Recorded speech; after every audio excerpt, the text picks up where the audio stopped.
The Twins survived perhaps the dinkiest ninth-inning rally in Major League Baseball this season, holding on Monday afternoon for a 6-5 victory against the Royals in the opener of a huge four-game series between AL Central contenders at Target Field. Joe Ryan pitched perhaps his best game of the season, striking out 9 and dominating the Royals like he typically does. Trevor Larnach hit a 3-run homer. Jose Miranda hit a 2-run shot that got the scoring started in the Twins bullpen. Well, eventually locked it down after some kooky happenings in the ninth. By winning for the 5th time in 6 games overall, the Twins were able to creep closer to second place Kansas City and first place Cleveland. Let's talk about it. Get ready for another episode of Locked On Twins.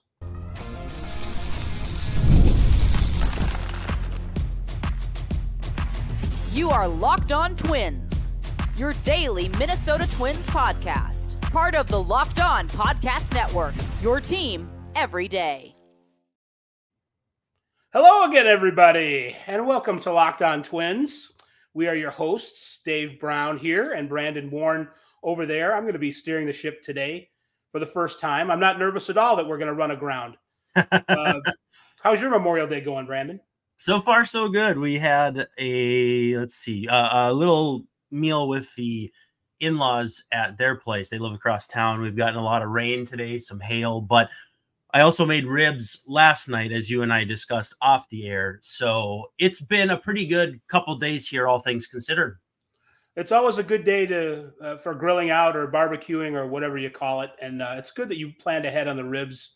It's always good to have those things ready to go. Of course, Memorial Day is bigger than just barbecues and that kind of thing. But getting together with family, I think, is key for anything. And that's always a nice thing to do. So the Twins gain a game on the Royals. They're 4 games out of second place. I should say, I think are they 3.5? Yeah, I messed that up, I think. But it's all good. They're a game closer. Yeah. Well, and I saw some Guardians fans too, and they're like, how do we want this to play out? Do we want to see the Twins sweep? Do we want to see the Royals sweep? Or do we not really care? And I'll be honest with you, 6.5 games back is not a great place to be. And it seems like Cleveland has never lost recently, which is true until today. But yeah, the Twins are making moves. They're 4 games behind the Royals, so they can close that gap quite a bit if they can keep up with what they did today. 9th inning notwithstanding. Well, it's a huge series. It's a 4-game series. It's going to feel like it's going to go on forever. But it's big because it's a 2-game swing every day. You win, you gain a game. You lose a game. And they say Memorial Day is a time when you can look at standings and records and it starts to look real. So it's not that like the Twins are in real trouble or anything. They're in the wild card hunt. They lead that, I believe. I'm not even really looking at that just right, because it's so darn early. But for the trouble that they've had, they're not in a bad spot. And, you can't count on the Guardians losing to the Rockies, but that's what happened today. It was a little bit of a nail biter in the last inning. Jose Ramirez struck out as the tying run potentially. And almost never happens. Josh Naylor popped out. And yeah, I know. So their 9-game winning streak is over and the Rockies did it. That's kind of amazing. But, did you know though, these two teams, the series that the Twins are in now with the Royals, this is according to Twins notes, so this is not my own homework, but coming into this game, the Twins and the Royals since April 22nd were both 21-11, which ties for the 3rd best record in Major League Baseball. To hear Twins Twitter chatter and actually to kind of watch the Twins, you wouldn't really know that they're doing so well. But what do you think of that? One of the 3rd best record in the league since April 22nd for Minnesota. Well, I was trying to think of who was better. I suppose the Phillies are probably above. That's the answer, yes. Yeah. It's the ebbs and flows. I think the problem is that we're prisoners of the moment too much. And I say we as like a you understood kind of thing. It's us as a group, not me, not you, not people maybe who are even listening. But yeah, I think that you look over the medium term and it's been good, but there's still issues that feel kind of obvious. Like every time they put up a right-handed hitter to face a left-handed pitcher as a pinch hitter, it feels like nothing happens. And I know the numbers don't bear that out. In fact, Manuel Margot actually, at least last check, had pretty decent numbers against lefties, but I digress. So yeah, I see the flaws that everyone sees, but at the same time, you know, it has been an extended run of pretty good baseball, and it just happens to coincide with a really good run of baseball for the Guardians, which certainly stinks. So, you know, today it seemed like it was a leisurely cruise down the Mississippi. It was 6-1 headed to the ninth inning. Joe Ryan was lights out, as he typically is against the Royals. You know, they had Jacks up, I think, when it was 5-1, and they got Duran up late. And then the ninth inning happens, and it's almost like those people who go on Twitter and talk about how Minnesota sports are cursed. Yeah. And, you know, you want to shake your fist and tell them to go away. It looked like they were getting their game of games because, you know, it seemed like everything was going well until in the ninth inning, Cole Sands comes in to start the ninth. He got one out on a line drive, not hit very hard by Vinny Pasquantino. Fine. Kepler did a little ice cream cone with it in right field. So, you know, that was kind of the most drama there. But there's one out. You think, well, we're 2 outs away from having a victory for the Twins. But then, like, weird stuff starts to happen. Perez gets a curveball. It wasn't even a bad pitch. It was outside by a couple inches, and he pulls it to left field. Sal Perez is really good at hitting pitches that he shouldn't and getting on. Classic Sal Perez. It is kind of not a huge deal.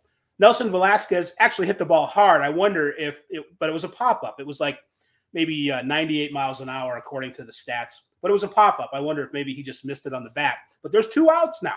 There's 2 outs and only one guy on first. It seems like this is going to be it. But then the Royals start a dinkathon. Adam Frazier, who I think most of his hits are kind of like this, bloop single to left field, hit it about not even 65 miles an hour. You can't get a speeding ticket for that most places. Right. Duran had been stirring in the bullpen, and they didn't want to dry hump him, especially on Memorial Day, because it's disrespectful. And so they're going to bring him into the game. But as soon as Hunter Renfroe still hits like the only hard ball of the inning, 108 miles an hour, gets a double. So, all right. So the Royals are making best use of these dunks and they're punctuating it with a line drive. So the Royals come in like 14 games over 500. So they're, you know, Twins Twitter likes to joke about what's up with the Guardians and the Royals. You know, the Royals are doing much better than anybody thought they would before the season started. And I'm not sure how much it really adds up over a full season, but they keep these dribblers going. You know, the first thing that happens is Duran faces MJ Melendez and gets ahead 0-2, throws him a curveball and hits him in the foot. So now he's on base. And then Deron Blanco puts a charge into one, hitting a dribble to Willie Castro at third, about 70 miles an hour. He has no throw. It's 6-3 and the bases are still loaded. And then Michael Garcia follows and makes even worse contact, hitting another dribble to Castro that Castro, he can't make a play on really, but he throws it away, putting more people in scoring position. And it just seems like this is the biggest collapse ever. You know, all the old heads are like, I told you so. Ever since 1991, the Twins can't do anything right. Minnesota sports is cursed. This is going to be the poster child game. You know, what did you expect? And not only that, you know, Bobby Witt is now up with the tying run 90 feet from home plate and the go-ahead run at second base, and it's just setting up to be the worst thing ever. He comes up and gets in on the doink-a-thon, and it feels like, you know, he doesn't hit the ball hard against Duran. In fact, he hits it right back to the mound. Duran's able to throw him out at first base. So the Twins are holding on for dear life, and they win the game. It feels like they got away with one, even though they were killing them the whole time. And the image that kind of stuck with me was Ryan Jeffers posing for the Polaroid after the game. He's just like flat, you know, does like a belly flop right in front of the guys, and his you know, his energy's all gone. And you know, I can dig it, Ryan. I was feeling it with you as the last inning was going on. So you know, was that a hard-earned win or what? I mean, good Lord. Yeah, and it felt like the only thing that really made me feel good was that I get the Twitter notification that the Twins win or lose before it happens on my TV. So right. I'm watching Bobby Witt come up and it says Twins win. It's Jover. And I'm like, oh boy, how did this happen? And then to see Witt do what he did, that's pretty terrifying. And to have to use Duran there and to have him have to face 4 batters in a game that you thought you had in the bag, certainly a bit frustrating. But you win today and you deal with tomorrow when they have SWR going against Cole Ragans. So it is a pitching matchup that favors the Royals. So, by the way, you can catch every hometown broadcast on SiriusXM using the SXM app. So make sure you check that out. Just search Twins and you'll find it. And you may hear a commercial from, I think it might be just be me still, but we were driving back from my in-laws' house and it came over the radio. And my wife's like, whoa. I was like, yeah, what's up? Do we have to take a break for anything else? Brandon? Yeah, let's do this. We'll take a quick pause. We'll come back with, I don't know, whatever you came up with. But no, we'll come back with whatever I have come up with. Yeah, we'll come back with more discussion of today's game. Get ready for another one here. Memorial Day, certainly a meaningful day too. So we'll have a lot of discussion about all different sorts of things. But first, a word. Are you struggling to close deals? Because if you are, B2B selling is tougher than ever, and LinkedIn's Sales Navigator is here to help. LinkedIn Sales Navigator is a sales intelligence platform that helps professionals effectively prospect and engage high-value customers, drive higher revenue, and increase sales performance. Sales Navigator helps you target the right buyers, surface key signals such as job changes or which accounts you should prioritize, and shows you hidden allies so you can find those buyers that are most likely to convert. Fueled by LinkedIn's 1 billion member platform, Sales Navigator gives you the most up-to-date first-party data, enabling you to unlock conversations with people who matter. Right now, you can try LinkedIn Sales Navigator and get a 60-day free trial at linkedin.com/lockedon. That's right, 60 days, almost 2 months, over 2 months if you have February in there, but we don't have February in there. That is linkedin.com/lockedon for a 60-day free trial. Let LinkedIn Sales Navigator help you sell like a superstar today. Again, just go to linkedin.com/lockedon to get started. And we're back. Do we have any more reads, Brandon? Are we? No, we're good. We're clear. We're ready to get into this thing. So, other than the crazy 9th inning with the Dink and Doinkathon, Joe Ryan was. I think that was his best game. Maybe I don't know if it was his best game as a Twin, but I think it was his best performance of the season. I was looking up. I was trying to find game scores for today, and I was failing. But I think that was his best outing. 9 strikeouts, 1 run allowed. I think should we change we're going to have to change the name of the Kansas City Royals maybe to the Kansas City Ryans when he pitches against them, because he's got a 1.49 ERA and is 6-0 with 55 strikeouts over 48 1/3 innings and 8 career starts against the Royals. So, I was listening to the Royals broadcast today. I live in the greater Kansas City area, and every chance they could, it's like, well, there's Joe Ryan, and he usually does well against the Twins. And so they were kind of dreading maybe what he was going to bring today. And he was just absolutely terrific. And Joe Ryan is, this is not like revelatory, but he is the ace of the team right now. I mean, he's pitched that way. Pablo Lopez has been struggling. I don't even know to the tune of what ERA lately, but Pablo's numbers are not what he wants, and I don't think they're going to be, what they will be later in the season. But Joe Ryan has stepped up and kind of filled that vacuum. I mean, the Twins need more from other guys, but Joe Ryan is giving it everything he has.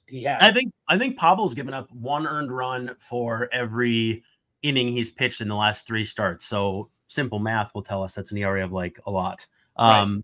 So yeah, it's hard to argue against Joe Ryan being the guy right now. And fastball touched 96.6. So actually popped a 97 on the radar gun, which, whoo boy, and up almost a full tick from his season average. 93.8 was his season average. Today's average was 94.7. He looked like in command all game long. Again, my favorite pitch he throws is that fastball that almost seems to be out of the zone and then kind of ticks up at the last second, almost reminiscent of like a softball rise pitch. But it catches the bottom of the zone, and it's so hard to track. And when it's coming in, 94, 95, that also gives you another leg up. It's kind of like how they talk about Bailey Ober's fastball with the extension seeming to play faster than it does. I wouldn't be shocked if fastballs with carry like that play a little faster, because I think that's when they say it kind of gets a zip on it at the end. So, yeah, Ryan looked in command from the get-go, and 99 pitches. So, I mean, he got his full workload in. He's dialed in right now, and I think that it's exciting to think about what this rotation could accomplish if things stay moving in a positive direction. And David Fest has been pretty good down at St. Paul too. And so it's not as though they need to rush Louis Varland back. In fact, I saw a post today that since they sent Louis Varland out, the Twins have one of the best starting pitcher ERAs in the game. Again, that's not Louis' cross to bear. It's just that, Simeon Woods Richardson has been really, really good, and everyone else, for the most part, has followed in kind. So, no, I think Joe Ryan had top 2 or 3 start of his big league tenure, and it might not be 2 or 3 either. It was dang good today. Yeah, the Royals don't have up and down the lineup. They've got dangerous hitters for in spots. We're not talking about a great lineup 1 to 9. I think they're a team that I don't expect, no matter what happens in this series, I don't expect the Royals to fold completely. I do expect some regression, and hopefully it's starting now. But I think they could definitely use a couple more bats. I think sometimes the Twins could as well, but I think the Royals definitely are at least a couple guys, and I'm talking really, really good hitters short. I mean, there needs to be a big trade for them, I think, to get the most out of their lineup. It's always fun to be the team that stirs up the regression monster. I wonder, though. Yeah. Think about this. What about Tommy Pham? We know the Royals to White Sox pipeline is strong. Is it strong the other way? I mean, why wouldn't they make that trade, especially if they can get, even just an interesting pitcher? I mean, they got Nick Nastrini in a trade. They got who else have they gotten? The Robbie Grossman deal they Jordan got back. Leisure. Yep. Jordan Leisure, another one. Yeah. So I wonder if, that might not be someone to stem the tide. Maybe he's going to be actually good. Maybe he'll just be decent. But, you can also use Band-Aids for a period of time until you really need to go get, whether it's someone like Paul Goldschmidt. I'm not saying it would be him, but just a big bat who will probably be bandied about based on how his team is playing. I can't help but think, you mentioned Tommy Pham. Yeah. I look at how I think the Twins could still use Tommy Pham, to be honest with you. I think, I'm not all that encouraged with how Margot, he has been okay against left-handed pitching, but just, pretty good. Not like, oh, goodness. He looks cooked, man. Like, well, what do you think of this? He looks wilting. He's wilting. Victor Robles got DFA'd by the Nationals. Are you in on him? Because here's the deal.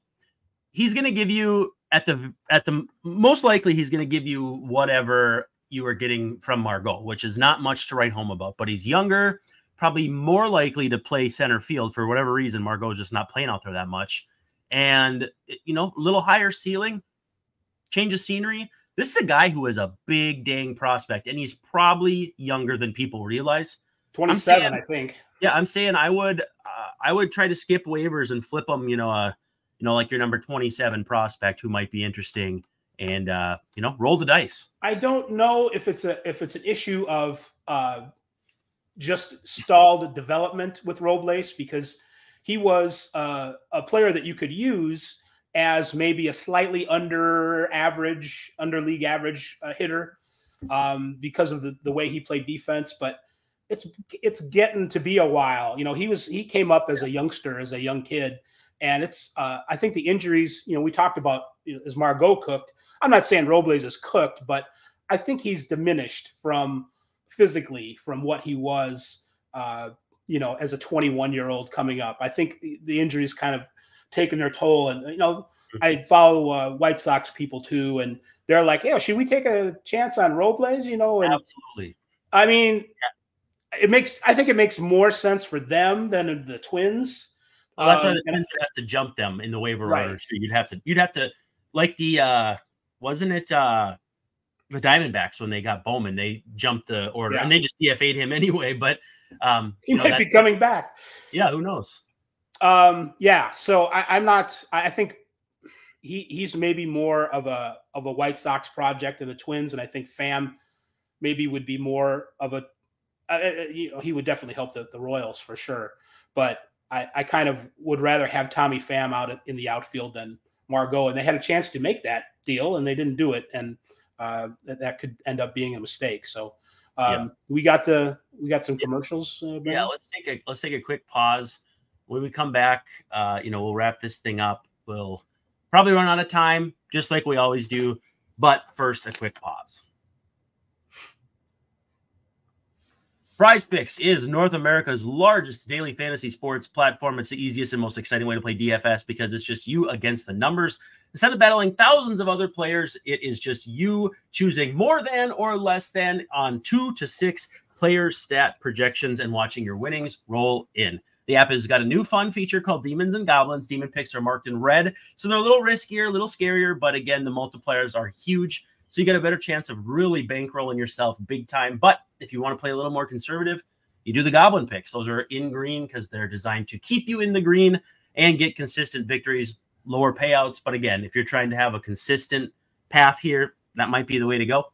If you're into the NBA, we are well into the conference finals. Not well if you're a Timberwolves fan like I am. But you can pick more than or less than on everything from three-pointers made to turnovers committed.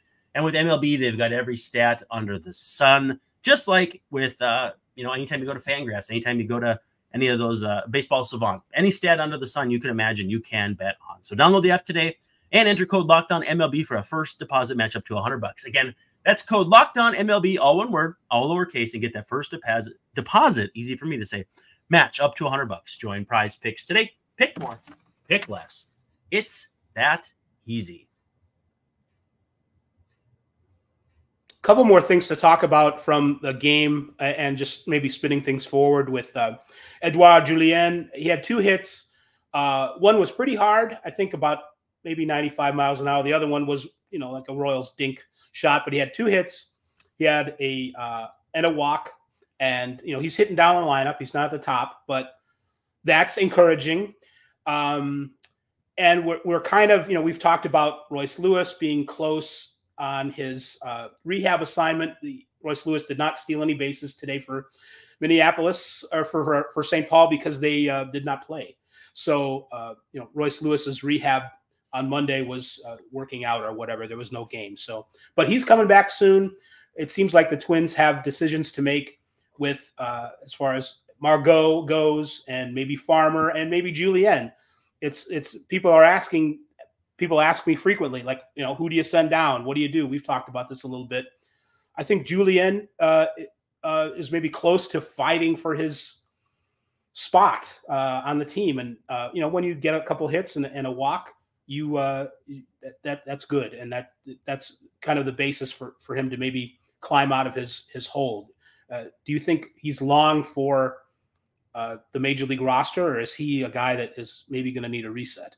Well, it's tough because, you say, oh, maybe they can send down Miranda, and then Miranda hits a home run. You say, oh, maybe they'll send down this guy. And again, not that that's the be all end all, a guy hitting a home run in a game. But the other thing is like the game always finds a way to iron these things out. So for me, I think Julien still has 1 foot out the door because I think Miranda's hitting too well. And you can certainly play him at DH where you've kind of mixed and matched a bit. I think, though, then, is Willie Castro your second baseman? I don't know. I think that might be between him and Kyle Farmer. And I don't think you can play Kyle Farmer every day. And, you want Willie in there. He's, in fact, I looked today, he's one of the top 50 most valuable players by Fangraphs WAR to this point in the season, which is wild. He just, when I watch him hit, I'm like, oh man, it's 0-2 already, and he's going to swing at something at his ears, and he has a good plate appearance. So it's not going to be an easy decision, and that's a good problem to have if you're the Twins. But it's hard for me not to think, you know what, Ed Julien, go reset. You don't have to be down there that long. Certainly someone will either falter or another opportunity will come up in some form or fashion. But at the end of the day, too, is it Julien for now and then hold that place for Brooks Lee, who is, he seems to be moving up rapidly. I think didn't he ramp up his rehab to form, I think with the A-ball team, and then he's going to eventually, within about a week, land at AAA, they expect. So I think I saw Bobby Nightingale tweet that. And so, yeah, I would say you send out Julien, you put Castro at second base, and you roll between him and Farmer. Now, will they do that? I don't know. Are they close to DFAing Farmer? I really don't think so. Are they close to DFAing Manuel Margot? That, to me, is a distinctly more likely possibility, whether it means DFAing him and bringing up one of the guys who are hurt, or Deshaun Kiersey, who's been incredible at AAA St. Paul. I don't know what the answer is there, but I think that Julien needs a reset, and one game is not going to really deter me from that. I think the only thing keeping Margot, well, there's a couple things, just, his history of being a good player, but also his ability. And I say that, to play right field, and they need a guy that can put in right field. And I guess you can put Margot in right. I mean, that's the guy that they put in right when Kepler isn't out there. So you need to cover yourself there. I think, though, if the Twins could find somebody to play right field, I don't know if will Castro have any right field experience, but I mean, Larnach can play out there, but the big reason why it's Kepler and Margot, though, is just the platoon splits, I think. So, I mean, that plays into it. I think Larnach could play out there. I think they prefer him in left.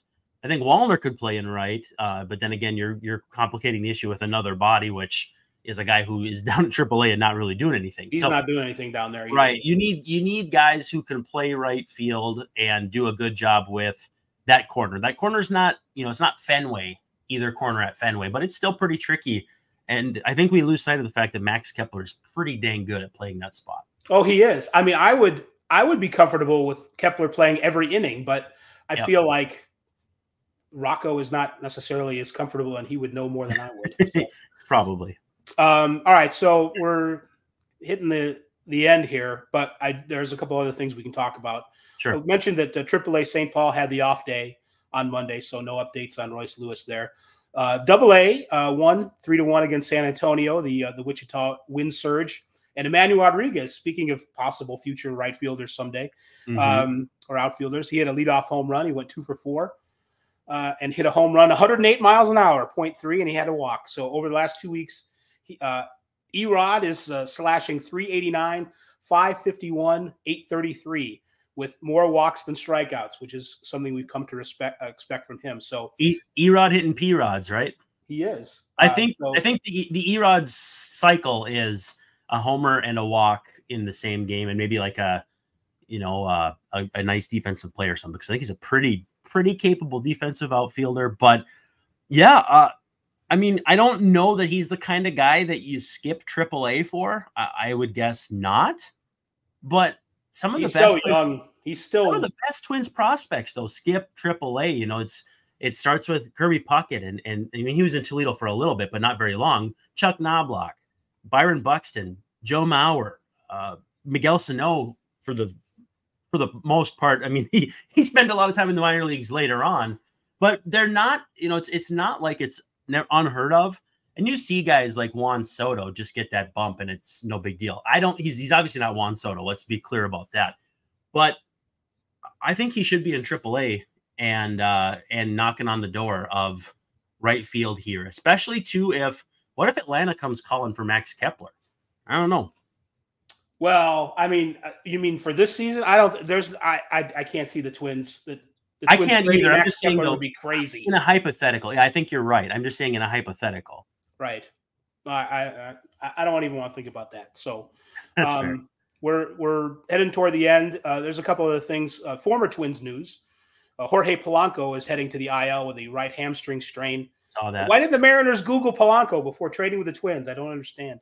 Google is not a big thing in Seattle, I guess.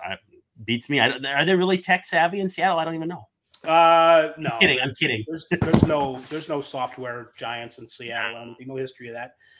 So the Royals series continues. You mentioned that Simeon Woods Richardson goes tomorrow for the Twins against Cole Ragans, who recently had a great start.